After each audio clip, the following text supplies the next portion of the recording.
Herkese selamlar. Bu dersimizde Python loopları hakkında danışacak ne olduğu, hansı növlər olduğu ve o növlərdən while loopu hakkında daha detaylı öğreneceğiz.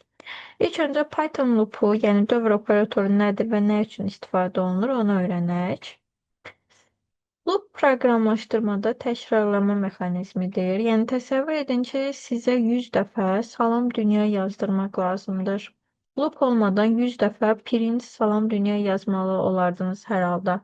Loop ilə sadəcə bir dəfə yazırsan və ona 100 dəfə təkrarlamağı deyirsən, bu qədər və o öz əməliyyatını yerinə yetirir. Looplara nümunə olaraq, məsələn, siz hər gün 30 dəqiqə qaçırsınız. Bu sizin təkrarlanan hərəkətinizdir. Hər dəfəsində sevimli mahnınızı təkrar-təkrar dinləyirsiniz. Bu da looplara daxildir. Loopların məntiq strukturu üç əsas komponentdən ibarətdir. İlk öncə biz başlanğıc şərtini veririk. Yəni loop harda başlasın. Davam şərti, yəni loopu nə vaxta qədər davam etsin və hər təkrarda nə dəyişir. Yəni loop sonsuz ola bilər, sonsuz bir döngü. Biz ona bir şərt verməliyik ki, bu şərt ödəndikdə artıq stop eləsin, yəni bitirsin. Python'da iki loop var. While ve for loop döngüsü. While şart doğru olduqca təkrarlanır. For isə müəyyən kolleksiya ya da collection data type'lar üzərində iterasiya etmək üçün daha faydalıdır. Bu dərsimizdə while haqqında danışacağıq. O zaman ilk öncə while'ın nə olduğunu daha detallı izah edək. While müəyyən sayda təkrarlanan əməliyyatları şərt doğru olduğu müddətcə istifadə edir. Və hər dövrümüzdə şərtimiz dəyişir. While dövrü müəyyən bir şərt doğru olduqca kodun təkrarlanmasını təmin edir. Bu dövr şərt doğru olduğu müddətcə təkrarlanır. While dövrü şərt yanlış olduqda bitir. Yəni verdiyimiz şərt yanlış olduqda artıq dövrümüz bitir. Məsələn, mən while məsələn true desəm, hansı ki şərtim və daha sonra enteri basıb print salam desəm, bu artıq sonsuz döngü olacaq. Çünki mən burada heç bir əlavə şərt qeyd eləməmişəm ki, o ödəndikdə stop eləsin ya da şərtimi pozsun.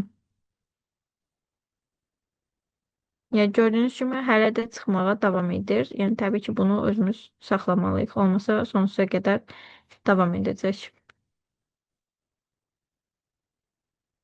Eee, Bu səbəbdən while-da doğru olduğu müddətcə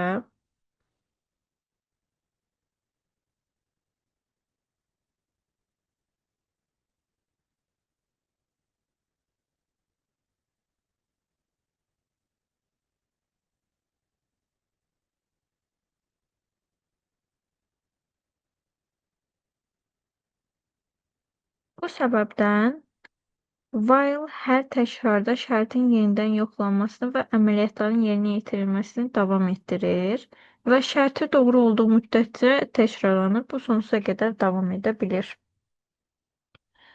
Bunu başqa necə yaza bilərik? Bizim bir dəyərimiz olsun, hansı ki sayğac üçün bir növ istifadə olsun. Buna i deyirik. Bu normalda əslində ingiliscə olan increment, yəni artımın bir növ başlanğıc hərfini götürür.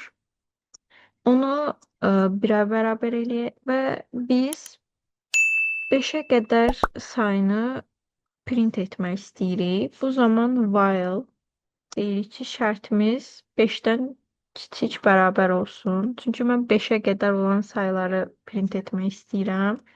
Və daha sonra əməliyyatımı qeyd edirəm. Print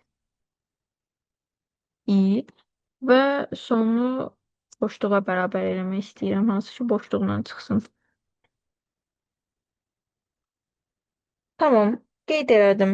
Amma bu formada run etdikdə bu sonsuza qədər davam edir. Çünki i-nin dəyəri 1 olaraq qalır və hər dəfəsində şərti yoxlayanda 1 5-dən kiçikdir deyir və sonsuza qədər davam edir.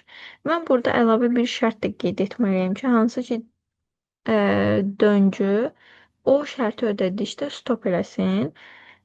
Bu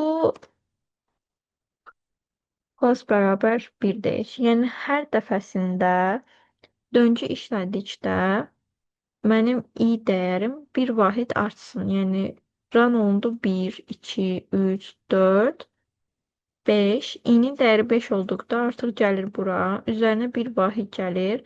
Yəni bu bildiyiniz kimi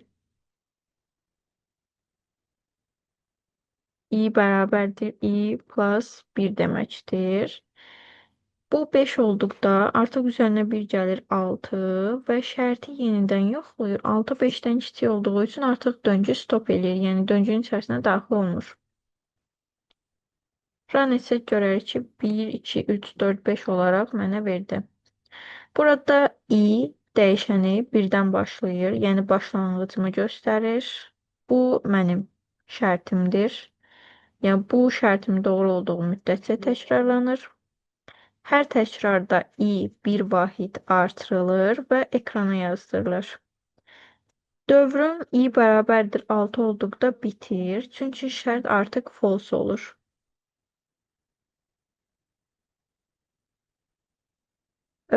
Başqa bir nümunə üzərindən gedək. Məsələn, while loop ilə böyük verilənlər üzərində işləyirəm və 1000-ə qədər olan tək ədədlərin cəmini tapmaq istəyirəm. Bunu necə edə bilərəm? Deməli, burada bizə iki giriş dəyərləri lazımdır. Hansı ki, bir mənim dəyərim hardan başlasın, tək ədəd olaraq. Burada ədəd deyək, birdən başlayır, tək ədəd dediyimiz üçün. Və daha sonra bir cəm deyə dəyər də yaratmalıyam ki, mən onu hər dəfəsində toplayanda ona bərabər eləyim. Aha, şərtimiz nə idi? 1000-ə qədər olan tək ədədlərin cəmini tapmaq. İlk öncə şərtimizi deyək. Burada loop 1000-ə qədər getməsidir ilk öncə. Ona görə deyirik ki, ədədimiz kiçik bərabər olsun 1000-dən. Və şərtimiz tamam olduğuna görə əməliyyat hissəsinə keçirik. Bizim burada hər dəfəsində təkrarlanacaq əməliyyatımız nədir? Ədədin ilk öncə tək və yaxud da cüt olduğunu yoxlayır. Əgər təkdirsə onu cəmləyir. Buna görə if şərtindən istifadə edəcəyik. Ədədin tək olduğunu yoxlamaq üçün 2-yə bölünüb bölünməməsini yoxlamalıyıq. Əgər 2-yə bölündükdə qalığı 0-dan fərqlidirsə, bu zaman bu tək ədəddir və onu burada dediyimiz cəmin üzərinə gəlirik. Cəmlərdə 0-dır. Əgər biz hasili desəydik, burada 1 qeyd eləyəcəkdik ki, hasil olduqda bizə istədiyimiz nəticəni qaytarsın. Burada yenə cəm deyirik, plus bərabərdir, ədədi üzərinə gəlirik. Tamam, şərtimizi qoyduq.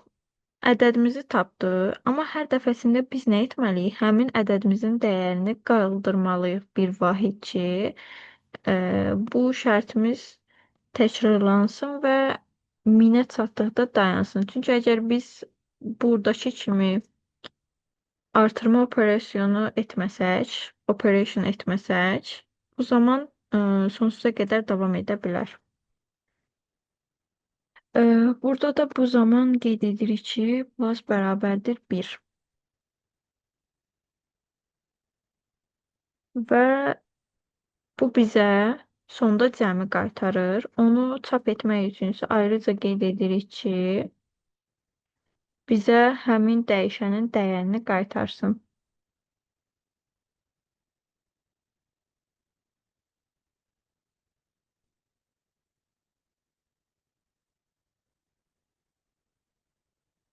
Burada proses necə oldu? Bizdə məqsəd 1000-ə qədər olan tək ədədlərin cəmini tapmaq idi. Əvvəlcə şərtimizi qoyduq, hansı ki, dövrümüz 1000-ə qədər getməlidir və hər rəqəmi tək və yaxud da cüt olduğunu yoxlamalıyıq. Tək olduğunu yoxlamaq üçün 2-yə bölüb qalığın 0-dan fərqli eləyirik. Və daha sonra cəmin üzərinə hansı ki, daha əvvəl sıfıra mənimsətdiyimiz dəyərimiz, elan etdiyimiz dəyərimizin üzərinə ədədi gəlirik Bu hər dəfəsində, məsələn, ilkində 1-dir. Bir gəldi üzərinə cəmimiz oldu bir və daha sonra bunu bir vahid artırır yenə. 2 olduqda bura daxil olunur, yenidən artırır. 3 olduqda gəlir bura. Bu şərt ödəyir deyə bir idi cəmimiz. Onun yerinə üzərinə 3 gəlir, olur 4. Yenidən bunu təkrarlayır ta ki ədəd 1000-ə bərabər olana qədər. Əlavə olaraq biz while'larda else-dən də istifadə edə bilərik. Else bloku while dövrü tamamlandıqda işləyir. Əgər dövrü biz dayandırmışıqsa, bu zaman else blokuna daxil olunur. Amma özü dayandıqda isə else blokuna daxil olur. Məsələn, biz burada deyə bilərdik ki, əlavə olaraq mən uzun bir kod yazmışam və orada bir neçə də dövrüm var və mən bilmək istəyirəm ki, hansı dövrüm nə vaxt bitib, hansı dövrüm və yaxud da yarımçıqdır. Bunun üçün də istifadə oluna bilər. Məsələn, mən burada print deyirəm ki, tamamlandı. Biz bayaq gördüyümüz kimi dövrümüz problemsiz işləmişdi. Bizə output vermişdi. İndi yenidən run etsə görərik ki, artıq else kod blokuna girdi və orada yazdığımız printi bizə qaytardı.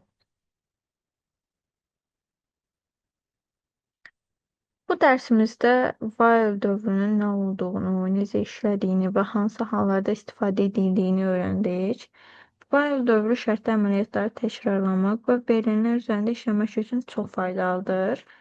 While şərt doğru olduğu müddətcə təkrarlanan əməliyyatları yerinə yetirir və while həm sadə, həm də mürəkkəb məsələlərin həlli üçün istifadə edilə bilər.